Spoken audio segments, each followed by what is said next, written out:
कक्षा एकादश घर की याद, कवि भवानी प्रसाद द्विवेदी। आज हम सब घर की याद के संबंध में अध्ययन करेंगे। यहाँ कवि जेल में रह कर के वर्णन कर रहा है, उसे घर की याद आ रही है और वह है विभिन्न प्रकार के उदाहरणों के माध्यम से वह हम सबको अवगत कराना चाहता है। आज पानी गिर रहा है, बहुत पानी गिर रहा है, रात भर गिरता रहा है, प्राण मन घिरता रहा है। बहुत पानी गिर रहा है, घर नजर से तिर रहा है, घर की मुझसे दूर है जो, घर खुशी का पूर है जो। यहाँ कभी कारावास में रहने के दौरान रात भर वर्षा होने के कारण घर की याद आने का वर्णन कर रहा है। कवि कह रहा है कि आज बहुत पानी गिर रहा है, अर्थात मूसलाधार वर्षा हो रही है। रात भर गिरता रहा है, अर्थात पूरी रात वर्षा होती रही है। प्राण मन घिरता रहा है। प्राण मन घिरना, प्राणों और मन में छा जाना, अर्थात मन की कोमल भावनाओं को जागृत कर दिया है। ऐसी तेज वर्षा में कवि की आंखों के सामने उसका घर तैरता हुआ नजर आ रहा है। तिर माने तैरना, तैरता हुआ नजर आ रहा है। घर की मुझसे दूर है जो, पर खुशी से पूर है जो। अर्थात कारावास में रहते हुए भी कवि कहता है कि घर जो उससे बहुत दूर है और खुशियों से भरा हुआ है। कवि का कहने का भाव यह है कि जेल प्रवास के समय भयंकर वर्षा होने के कारण से उसे घर की याद आने लगी है। अगला चरण देखेंगे। घर में चार भाई, मायके में बहन आई, बहन आई बाप के घर, हाय रे प्रताप के घर में सब जुड़े हैं, सबकी इतने कब जुड़े हैं, चार भाई चार बहनें, भुजा भाई प्यार बहनें। कवि यहाँ पर भावुक होकर के अपने भाई बहनों को स्मरण कर रहा है। कवि कहता है कि घर में चार भाई, मायके से बहन आई। यहाँ कवि कहता है कि हमारे परिवार के जो सदस्य हैं वो सभी सदस्यों को याद करते हुए कहना चाहता है कि हमारे घर पे आज विवाहिता बहन भी मायके से आ गई। अर्थात कवि को ना पा करके वह दुखी हो रही होगी। बहन आई बाप के घर, हाय रे परिताप के घर। परिताप कहते हैं अत्यंत दुख होना। तो वह जो अपने पिता के घर आई हुई और आकर के कष्ट और दुख के कारण से वह दुखी हो रही होगी, क्योंकि मैं उसके सामने दिखाई नहीं दिया हुआ, इसलिए वह उदास हो रही होगी। और ऐसी उदासी कवि को जेल में भी व्यथित कर रही है, दुखी कर रही है। घर में सब जुड़े हैं, सबकी इतने कब जुड़े हैं। कवि कहना चाहता है कि घर में सब जुड़े होंगे और खुशी से सब एक दूसरे से बात कर रहे होंगे, सभी आपस में गहरा प्यार रखते हैं और चारों भाई चार भुजाओं के समान हैं और बहनें अपने भाइयों से अत्यधिक स्नेह करती हैं। सभी के बीच में प्रेम और स्नेह का अटूट प्यार है। अगला चरण है, और माँ बिन पढ़ी मेरी, दुख में वह गड़ी मेरी, माँ की किसकी गोद में सिर, रख लिया तो दुख नहीं फिर, माँ की उसकी स्नेह धारा का यहाँ तक भी पसारा, उसे लिखना नहीं आता जो कि उसका पत्र पाता। यहाँ कवि जेल में रहते हुए अपनी माँ की याद कर रहा है, उनकी स्मृतियों को याद कर रहा है। वह कहता है, और माँ बिन पढ़ी मेरी, कि माँ मेरी पढ़ी लिखी नहीं है, बिना पढ़ी हुई है, और वह आज दुख में वह गढ़ी मेरी, और वह आज दुख में दुखी हो रही होगी क्योंकि मैं वहां नहीं हूं। शेष भाई बहन सभी घर पर हैं और मेरे ना होने के कारण से वह बहुत दुखी हो रही होगी। माँ की जिसकी गोद में सिर, रख लिया तो दुख नहीं फिर। कवि कहता है कि जब मैं बचपन में मेरे ऊपर कोई कष्ट आता था और मैं उस समय माँ की गोदी में अपना सिर रख लेता था तो मुझे किसी भी कष्ट का अनुभव नहीं होता था। अर्थात माँ की स्नेह इस भरे स्पर्श से कभी अपने सारे कष्ट भूल जाता था। आगे कवि वर्णन करते हुए कहता है कि माँ की जिसकी स्नेह धारा कहते हैं प्रेम की भावना, यानी माँ के अंदर इतना प्रेम भरा हुआ था कि वह आज दूर तक फैला हुआ है और वह आज मेरे पास तक यहां भी मुझको व्यथित कर रहा है। वह कवि कहता है कि उसे लिखना नहीं आता जो कि उसका पत्र पाता। कवि कहता है कि मां को लिखना नहीं आता है, यदि लिखना आता होता तो वह मुझे भी पत्र लिखती और मेरे लिखे हुए पत्र को भी पढ़ लेती।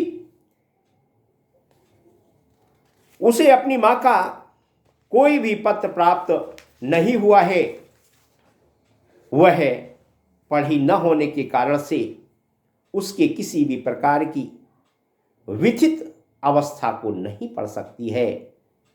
इसलिए आगे वह वर्णन करते हुए कवि कहता है कि पिताजी जिनको बुढ़ापा एक क्षण भी नहीं व्यापा, जो अभी भी दौड़ जाए, जो अभी भी खिलखिलाए, मौत के आगे न हिचके, शेर के आगे न बिचके, बोल में बादल गरजता, काम में झंझा लरजता।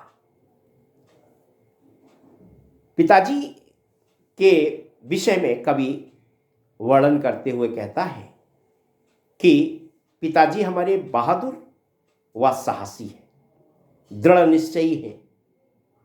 और उनके विषय में बताता है कि पिताजी जिसको बुढ़ापा एक क्षण भी न व्यापा, व्यापा माने अनुभव होना, अर्थात कवि को जो कहना चाहता है कि हमारे पिताजी बुजुर्ग होते हुए भी, बूढ़े होते हुए भी, उनके अंदर आज भी बुढ़ापा दिखाई नहीं देता है।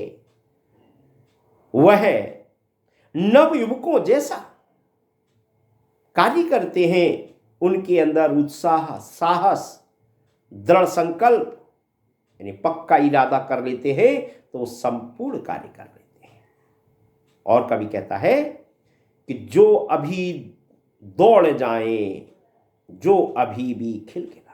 कवि कहता है कि मेरे पिताजी आज भी दौड़ लगा लेते हैं और खुल करके हंसते हैं। खिलखिलाना, खुल करके हंसना, अर्थात वो खुल करके हंसते हैं और हंस करके उनके शरीर के अंदर ऐसी स्फूर्ति और चुस्ती है कि वह सभी कार्यों को प्रसन्नता एवं उल्लास के साथ करते हैं। मौत के आगे न हिचके, शेर के आगे न बिचके। बिचके माने होता है घबराना और हिचके माने होता है डरना। अर्थात मेरे पिताजी मौत के आगे कभी डरते नहीं हैं, और यदि उनके सामने शेर आ जाए तो उससे भी वो कभी घबराते नहीं हैं। अर्थात अपने साहस से और दृढ़ता से अपना कार्य करते हैं। बोल में बादल गरजता, काम में झंझाल रजता। झंझा कहते हैं आंधी को, तेज हवा को, और लरजता कहते हैं कांपना। उनकी आवाज बादलों की गर्जना के समान तेज है और उनका कार्य आंधी और तूफान के समान तेज प्रतीत होता है, कांपता हुआ प्रतीत होता है। अर्थात वो किसी भी कार्य को करते हैं तो उस कार्य को जल्दी से कर लेते हैं। उनके अंदर आंधी और तूफान जैसा का भाव होकर के भी वो अपने कार्य को पूर्ण कर लेते हैं।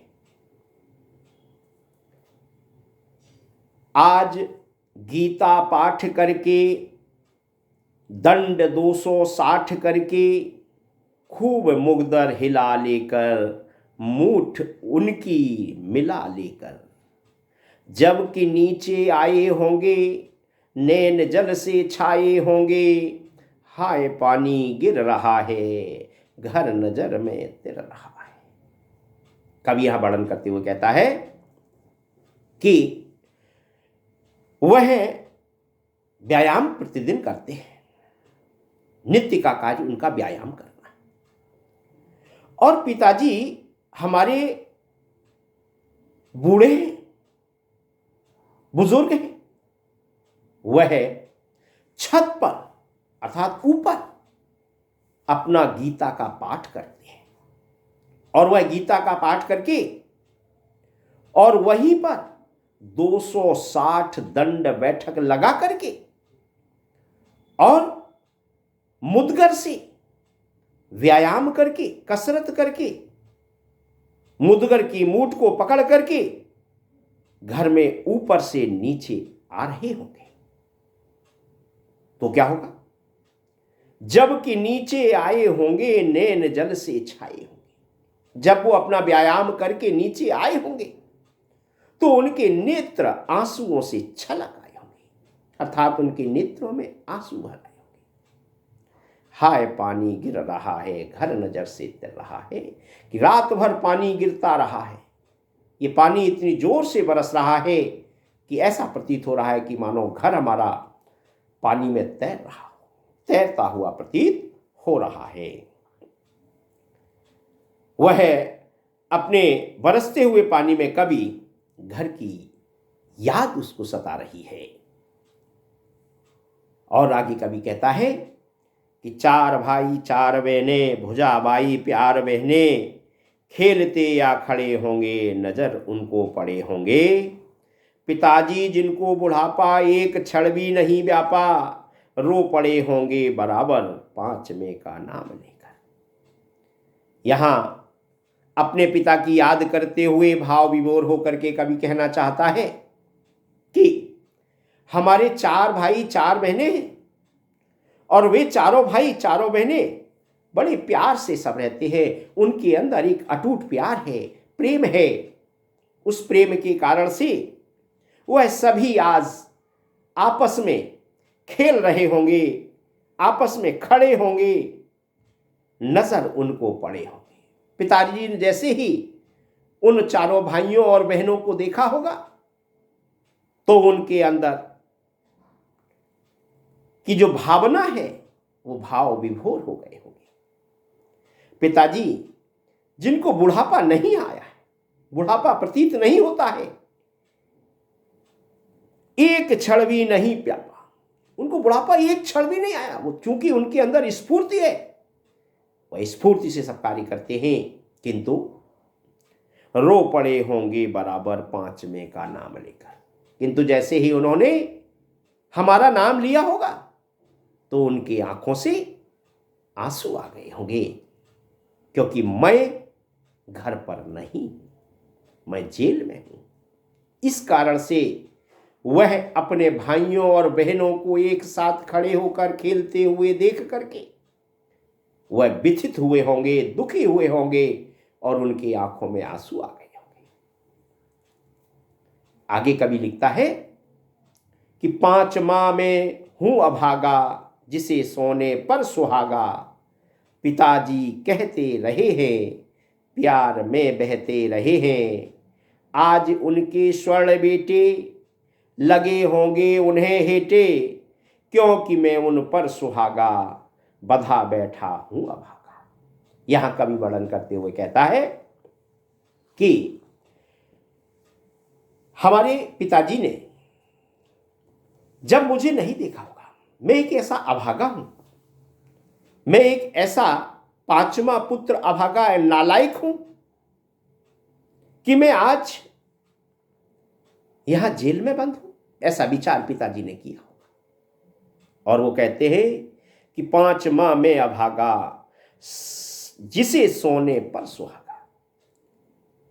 मैं अपने को अभागा मानता हूं, क्योंकि सोने पर सुहागा और श्रेष्ठ हो जाना, सोने पर सुहागा लगा देना और चमक आ जाना। जो कवि है वो अपने चारों भाइयों में श्रेष्ठ है पिता के लिए, पिता उसको श्रेष्ठ मानते हैं। पिताजी कहते रहे हैं, प्यार में बहते रहे।